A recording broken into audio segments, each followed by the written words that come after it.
मित्रांनो, आपण आता शेळ्याला चारा टाकत आहोत. तर बघा, आपली चारा टाकण्याची पद्धत तुम्ही पाहू शकता.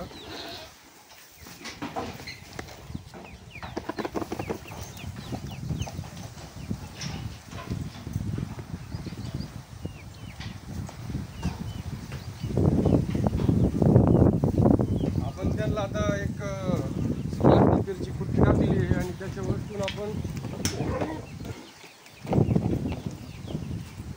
याच्यामध्ये मक्काचा भरडा आणि कोळपेंट, मक्काचा भरडा आणि कोळपेंट आहे.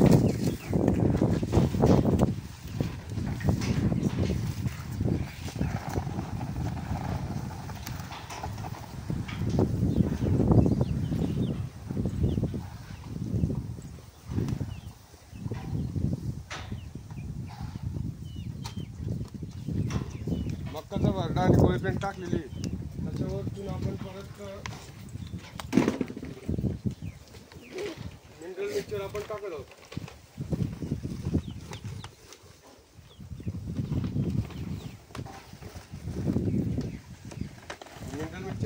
मिनरल मिक्सचर आपलं हे ॲग्रीमिन फोर्टचं मिनरल मिक्सचर आहे.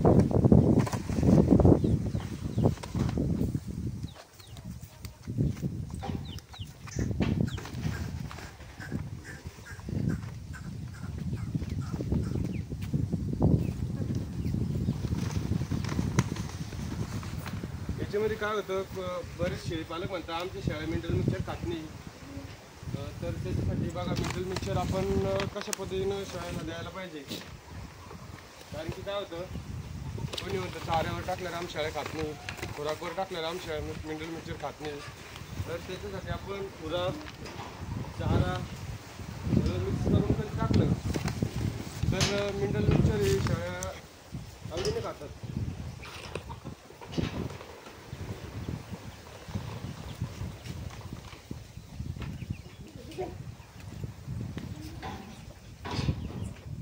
आपलं मिनरल मिक्सचर टाकणं झालेलं आहे. तरी तुम्ही समोर बघू शकता, शेळ्या किती मस्त अशा आवडीनं खात आहेत. बरेच जण, म्हणजे मी बरेच जणांना सांगतो मिनरल मिक्सचर वापरा, हिटवर नसली तर मिनरल मिक्सचर द्या, असं करा तसं करा. पण बरेच जणांचा रिप्लाय असा येतो की आमच्या शेळ्या मिनरल मिक्सचर खात नाही. तर त्यांनी आपलाच जो चारा राहत असतो, तो चारा परत खुराक आणि मिनरल मिक्सचर सगळं मिक्स करून कधी टाकलं तर आपल्या शेळ्या मस्त आवडीने खातात. आपण समोर बघू शकता, पिल्लं पण असे आवडीने खात आहे ना. असे कधी खात नसले तर त्यासाठी काय करायचं, थोडंसं असं हातानं हलवून घ्यायचं. हातानं हलल्यानंतर काय होतं, हे बघा, पूर्ण मिनरल मिक्सचर खुराक पूर्ण एकदम असं मिक्स झाला आणि ते एकदम असे पूर्ण चक खाऊन घेतात. आपण मिक्स पण असं मिक्स करू शकतो. समोर दिसतंय आपल्याला असं हाताने मिक्स करून, तरी पण खायास एकदम जबरदस्त खातात ते. शेळ्यांना एकदम आपला चारा चांगला दिल्यानंतर शेळ्याची वजनवाढी चांगली होते आणि आपलं शेळीपालन हे एकदम आपलं कमी याच्यातलं 0पासून आपण सुरुवात केलेली आहे शेळीपालनाला. त्याच्यामध्ये काही कोंबड्या पण सोडलेल्या आपण, कोंबड्याची पिल्लं आहे.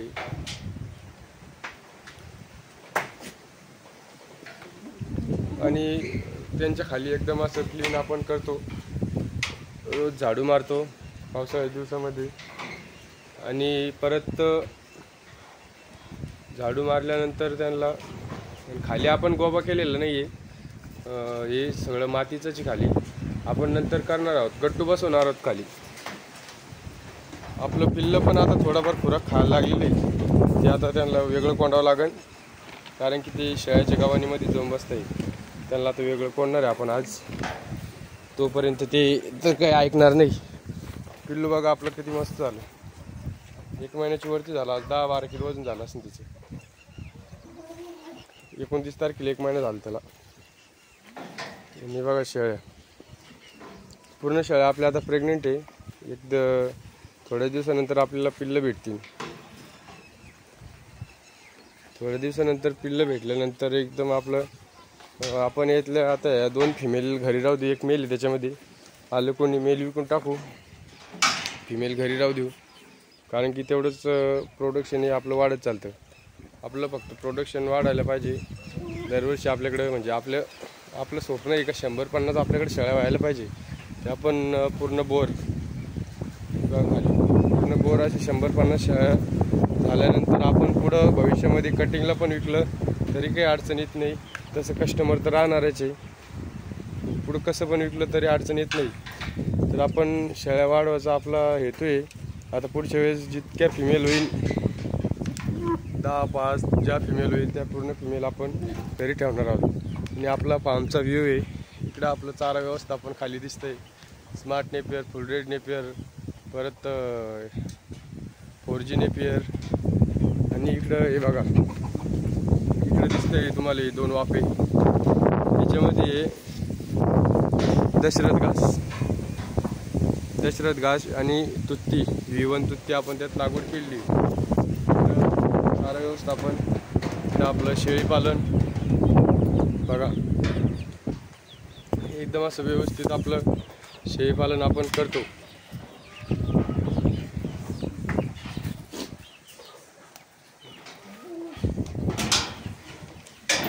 अशी कुट्टी आपण हालून घ्यायला पाहिजे, कारण की पूर्ण त्यात असं मिक्स होतं.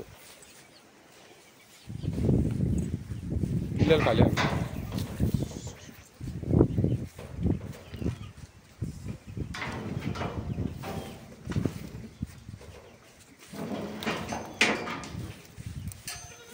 बस.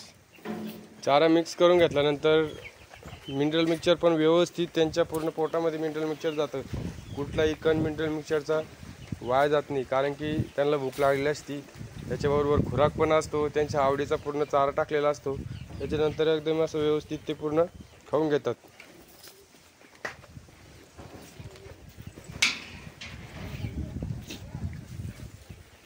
तर आपण पण शेळीपालन करायला पाहिजे, कारण की शेळीपालनामध्ये भरपूर असं नफा आहे. इन्कम असं शेळीपालनामधून चांगलं इन्कम मिळतं. असं नाही की आपली इन्कम मिळत नाही. फक्त एवढं आहे, दुसरी कुठली नोकरी करत असाल ती नोकरी सोडून शेळीपालन करू नका. नाही तर बरेच जण असे का साहेब मला नोकरी सोडायची आणि शेळीपालन करायचं आहे, हे असलं कोणी करू नका. नोकरी पण चालू राहू द्या, शेळीपालन पण चालू करा. कारण की नोकरी सोडून डायरेक्ट शेळीपालन करायचं म्हणलं तर एवढं शक्य नाही आहे. शेळीपालन पण असं प्रॉफिटमध्ये आपल्याला 3-4 वर्षात प्रॉफिट भेटत नाही लवकरात लवकर. पूर्ण शेळ्याचे पैसे, शेडचे पैसे नील होईपर्यंत आपल्याला 2-3 वर्ष लागतात. त्याच्यानंतर आपलं प्रॉफिट चालू होतं. प्रॉफिट चालू झाल्यानंतर मग आपलं वाटतं की शेळीपालनामध्ये कमाई आहे. त्याच्या आधी आपल्याला असं वाटत नाही की शेळीपालनामध्ये आपली काही इन्कम भेटेल. तर आपल्या चॅनलवर पूर्ण व्हिडिओ बघा, मागचे व्हिडिओ बघा. त्याच्यानंतर आपल्याला लगेच लक्षात येईल का शेळीपालन करायला पाहिजे की नाही. तसं 2-4 शेळ्या तर प्रत्येकाकडे असतात. तर त्याच्यामध्ये सुधारित ब्रीड म्हणजे आता कसं आहे, सगळे अपडेट होत आहेत. त्याच्यानुसार आपण पण अपडेट होऊन एकदम चांगली ब्रीड घेऊन शेळीपालन चालू करा. धन्यवाद. आपल्या चॅनलला सबस्क्राईब करा, व्हिडिओला लाईक करा. थोडंसं प्रतिसाद द्या, व्हिडिओ बनवायला आणखी चांगलं वाटेल. धन्यवाद.